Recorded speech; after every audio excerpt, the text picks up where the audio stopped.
여러분, 인류가 진흙으로 만들어졌다는 이야기 들어보셨어요? 바로 중국의 어머니 여신 여화가 인류를 창조했답니다. 처음엔 황토흙으로 귀족과 부자들을 직접 빚어 만들었대요. 한 명 한 명 정성스레 마치 도자기 장인처럼 말이죠. 그런데 모두를 그렇게 만들 수는 없었나 봐요. 이야기에 따르면 귀족들 만들다 지쳤다고 해요. 그래서 나머지 평민들은 갈색 진흙으로 뚝딱 만들었다네요. 끈을 진흙에 끌어서 코드메이드 피플을 만들었다는 썰도 있어요. 이것은 마치 대충 만든 인형 같달까? 푹. 인간 창조만 한 게 아니죠. 그녀는 역대급 스케일의 사고를 수습했어요. 신들 간의 대전쟁으로 하늘 기둥이 부러지고 천지가 붕괴했어요. 대홍수가 일어나 세상이 물에 잠기는 대참사가 벌어졌죠. 이때 여화가 나섰습니다. 그녀는 하늘의 구멍을 땜질했어요. 5가지 색깔의 돌을 사용해서 말이죠. 마치 신성한 실리콘처럼. 그리고 부러진 기둥은 뭘로 고쳤게요? 반전이 기가 막혀요. 거북이 다리를 잘라서 기둥을 세웠답니다. 환경보호 따위 없던 시절이랄까? 이렇게 여화는 인류를 창조하고 세상까지 구한 레전드 여신입니다.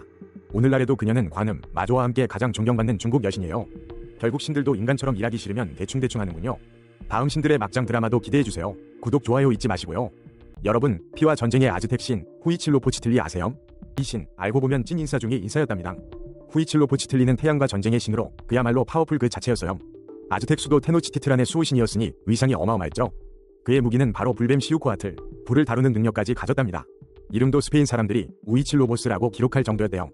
하지만 이 신이 진짜 드라마는 지금부터 시작됨. 스페인 정복자들이 본 그의 의식은 정말 충격적이었대요. 바로 인신공양이 흔한 일이었다고 해요. 그것도 자주 여러 사원에서 동시다발적으로 일어났답니다. 하루에도 여러 명이 희생되었다니 정말 상상 초월 아니었을까요? 이 정도면 후이칠로포치틀리 아즈텍의 찐 셀럽 인정이죠. 수많은 이들의 숭배를 한 몸에 받았다는 증거 아니겠어요? 전쟁과 태양을 대표하는 신으로서 그의 존재감은 압도적이었답니다. 불뱀 무기를 휘두르며 적들을 불태우는 모습은 상상만 해도 짜릿했을걸요. 그의 위식은 단순한 숭배를 넘어선 아즈텍 문명의 심장이었죠. 스페인 사람들이 인신공양을 보고 충격을 받았던 이유도 알만하죠. 그만큼 후이칠로포치틀리의 영향력은 정말 대단했답니다. 아즈텍을 지배했던 그의 카리스마는 그야말로 레전드였어요. 역시 신들도 인간 세상만큼 드라마틱한 이야기가 가득하네요. 이슬람 문화의 강력한 악마 이프리트를 아시나요? 이프리트, 아프리트라고도 불리죠. 그냥 악마가 아니라 강력한 악마 보스급이라니 이름부터 심상치 않죠? 주로 지하세계와 죽은 자들의 영혼과 연관된대요. 유럽 신화의 장소의 악령과도 비교될 정도. 코란, 하디스에서 진 중 하나로 언급되지만 진 개념이 워낙 모호해 관계는 미궁이에요. 아랍 방언에선 독립적이고 겁나 센 악마를 뜻한대요. 폐허나 사원 같은 황량한 곳에 살며 나타나 사람들을 놀래킨답니다. 하지만 진짜 본질은 지옥, 자한남, 역시 클래스가 다르죠. 이프리트는 불과 연기로 이루어져 성격도 불같고 격렬하대요. 사람들을 홀리거나 해치는 것을 즐긴다는 소문도 있어요. 하지만 현명한 자들은 이프리트를 부려 소원을 이루기도 한다는데요. 물론 그 대가가 뭔지는 아무도 모르죠. 악마와의 계약은 늘 위험하니까요. 결국 이프리트는 강력하지만 모호하고 예측 불가능한 존재예요. 어쩌면 우리 내면의 어두운 그림자일지도 모르겠네요. 지옥에서 온 악마의 속사정 흥미롭지 않나요? 다음엔 어떤 신들의 은밀한 이야기가 이어질지 기대해주세요. 물론 그 대가가 무엇일지는 아무도 모르죠. 악마와의 계약은 늘 위험하니까요. 결국 이프리트는 강력하지만 모호하고 예측 불가능한 존재예요. 어쩌면 우리 내면의 어두운 그림자일지도 모르겠네요. 지옥에서 온 악마의 속사정 흥미롭지 않나요? 다음엔 어떤 신들의 은밀한 이야기를 들려줄지 기대해주세요. 여러분, 신들도 손맛을 중요하게 생각했다는 거 아세요? 오늘의 주인공은 자기인데 도끼와 비슷하지만 날이 손잡이에 수직으로 달려있죠. 도끼와 반대로 날 방향이 중요한 이유는 사용 목적이 완전히 다르기 때문이랍니다. 돌시대부터 자기는 주로 나무를 깎고 다듬어 매끄럽게 하거나 정교한 조각을 할 때 사용됐어요. 심지어 농업에서도 호미처럼 땅을 고르는 데 쓰였다니 정말 다용도였죠. 기본적으로 한 손으로 쓰는 손잡이와 양손으로 휘두르는 발자기 두 형태가 있었답니다. 발자기는 발이나 정강이 높이에서 날을 휘둘러 강력하게 작업할 때 쓰였고요. 괭이, 매턱와는 또 다른데 괭이는 날이 자기처럼 수직, 도끼처럼 평행하게 두 개 달렸어요. 그럼 신들은 이 자기를 어디에 썼을까요? 궁금하죠? 헤파이스토스가 제우스의 번개 지팡이를 다듬을 때 사용했을지도 몰라요. 포세이돈이 삼지창을 날카롭게 할 때도 자기가 필요했을 거고요. 아폴론이 아름다운 미라를 조각할 때 정교한 손잡이가 필수였겠죠. 심지어 데메테르가 곡식밭을 가꿀 때 호미 대신 썼을지도 모른답니다. 결국 신들도 인간처럼 좋은 도구가 필요했던 거죠. 역시 장비빨은 못 참나 봐요. 자기는 단순한 도구가 아니라 신들의 섬세한 손길 그 자체였답니다. 다음 신들의 이야기도 기대해주세요. 심지어 데메테르가 곡식밭을 가꿀 때 호미 대용으로 썼을지도요. 결국 신들도 인간처럼 도구가 필요했던 거죠. 그것도 아주 좋은 도구요. 자기는 단순한 도구가 아니라 신들의 섬세한 손길 그 자체였답니다. 역시 신들도 장비빨은 못 참지. 다음 신들의 이야기도 기대해주세요. 여러분, 하늘의 제왕 인드라가 제대로 망신당한 적 아세요? 그것도 어린 목동 크리슈나 때문이었다니 놀랍죠? 이야기는 브라즈 지역 고바르단 언덕에서 시작돼요. 목동들은 매년 인드라에게 제사를 지내며 비를 기원했죠. 그런데 크리슈나가 말했어요. 왜 인드라에게만 제사를 지내죠? 아포스트로피.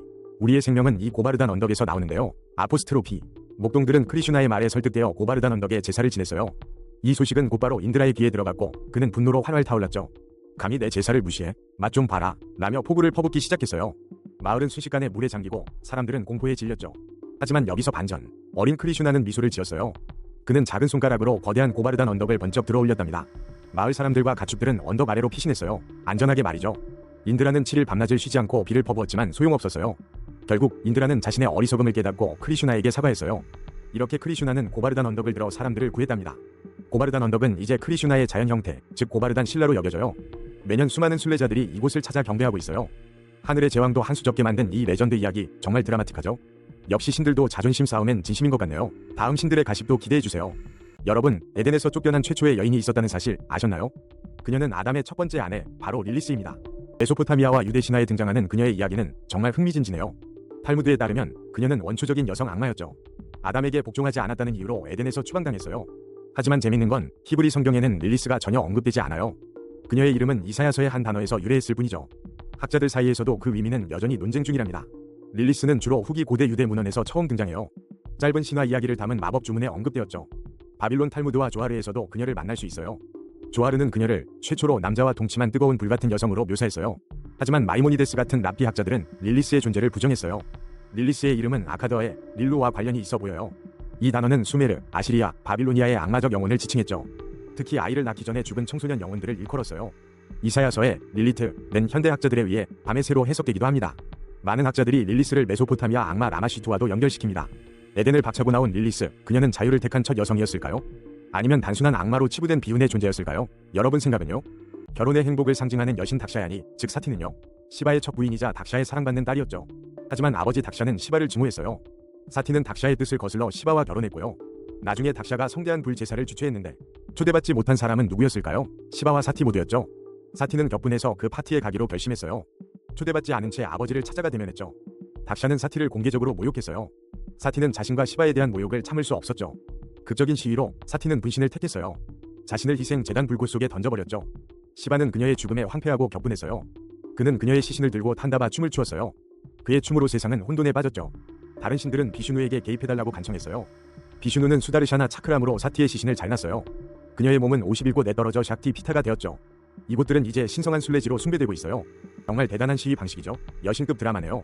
발리 신화의 진, 악녀, 랑다 여왕 이야기 좀 들어볼래요? 랑다는 고대 자바어로 미망인을 뜻한데요. 이 미망인이 아이들을 잡아먹는다고 소문났죠. 외모는 또 어떻게요? 으스스하고 무시무시 그 자체예요. 랑다는 꼬마 악령 레약들의 여왕으로 군림해요. 선한 바롱과 영원한 전쟁을 치르고요. 이 싸움은 발리의 바롱 댄스에서 재현돼요. 춤은 성과 악의 영원한 대결을 상징한다고요. 랑다가 그토록 무섭고 파괴적인 이유 궁금하지 않으세요? 그녀는 단순히 악마가 아니라 슬픔과 분노가 응축된 존재예요. 미망인이라는 이름처럼 이야기는 비극으로 시작됐을지도 몰라요. 버림받은 여인의 한이 발리 전설의 악마를 만들었을 수도 있죠. 그래서 랑다는 단순한 악당이 아니에요. 복수의 화신에 가까워요. 아이들을 잡아먹는 행위도 깊은 상처에서 비롯된 것일지 몰라요. 바론과의 대결은 선악의 싸움이 아니라 치유의 과정일 수도 있어요. 그녀의 이야기는 발리 사람들에게 경고이자 삶의 교훈을 주죠. 사랑과 상실, 그리고 복수가 우리를 어떻게 변하게 하는지 말이에요. 악마 여왕 랑다, 사실 가장 슬픈 존재였던 건 아닐까요? 발리 신화 속 최고 악녀의 반전 매력, 오늘 좀 풀렸나요? 역시 신화 속 인물들도 참 드라마틱하다니까요. 여러분, 하늘의 여왕 이난나 아세요? 원래 조용했던 여신이었죠. 수메르 여신인데 사르곤 대왕 전에는 그리 유명하지 않았대요. 하지만 사르곤이 아카드를 정복하면서 상황이 확 바뀌었어요. 갑자기 이난나가 수메르 판테온에서 최고의 스타가 된 거죠. 전쟁, 사랑, 풍요의 여신으로 심지어 정치적 힘까지 장악했어요. 바빌로니아와 아시리아에서는 이슈타르라는 이름으로 불렸죠. 우르크의 에안나 신전은 그녀의 주요 사원으로 문전성시를 이뤘어요. 아침 이난나, 저녁 이난나, 왕자 이난나 세 가지 모습으로 숭배됐죠. 이게 금성주기랑 관련 있다니 정말 스케일이 남달라요. 그녀의 상징은 사자와 8갈래 별, 포스가 장난 아니죠. 남편은 두무지드, 수칼은 닌슈부르 여신이었다고 해요. 나중에 닌슈부르는 일라브라트, 팝수칼 같은 남신들과 합쳐지기도 했고요. 근데 이난나가 최고 전성기를 맞은 건 아시리아 시대였어요. 세상에 아시리아 국가신 아슈르보다 더 높은 자리에 올랐대요. 이건 정말 신기해. 진, 권력 이동이라고 할 수 있죠. 사랑과 전쟁의 여신이 이렇게 정치적인 여신이 될 줄 누가 알았겠어요? 그녀의 이야기는 히브리 성경에도 암시되어 있을 만큼 영향력이 대단했죠. 신들도 시대에 따라 운명이 바뀌는군요. 인간 세상이랑 다를 게 없어요. 오늘의 신계 가십 이난나 편은 여기까지. 다음엔 또 어떤 신이 이야기가 나올까요? 오늘의 신계 가십 이난나 편은 여기까지. 다음엔 또 어떤 신이 이야기가 나올까요? 여러분, 스핑크스가 원래 날개가 없었다는 사실 아셨나요? 그리스 스핑크스와 이집트 스핑크스는 완전히 다른 존재였어요. 그리스 스핑크스는 여성 머리, 사자 몸, 새 날개를 가졌죠. 그리고 오이디푸스 신화처럼 아주 잔인했답니다. 수수께끼를 못 풀면 잡아먹혔어요. 와우, 상상만 해도 끔찍하죠? 반면 이집트 스핑크스는 주로 남성의 얼굴이었죠. 심지어 이름도 안드로스핑크스라고 불렸답니다. 이집트에서는 파라오의 힘과 용맹을 상징하는 수호자였어요. 놀랍게도 이집트 스핑크스에게는 날개가 없었어요. 그리스 스핑크스와 가장 큰 차이점 중 하나였죠. 둘 다 사원 입구를 지키는 수호자라는 공통점은 있었지만요. 르네상스 시대의 스핑크스가 유럽에서 다시 유행했어요. 처음엔 이집트 스타일과 비슷했지만 점점 변형되었죠. 다른 문화권으로 퍼지면서 해석이 달라졌거든요. 번역 오류나 문화적 통합 때문이래요. 완전 반전이죠. 그래도 대부분 웅장한 건축물과 함께 등장한다는 것 같아요. 결국 스핑크스는 문화에 따라 모습을 바꾸는 신비로운 존재였던 거죠.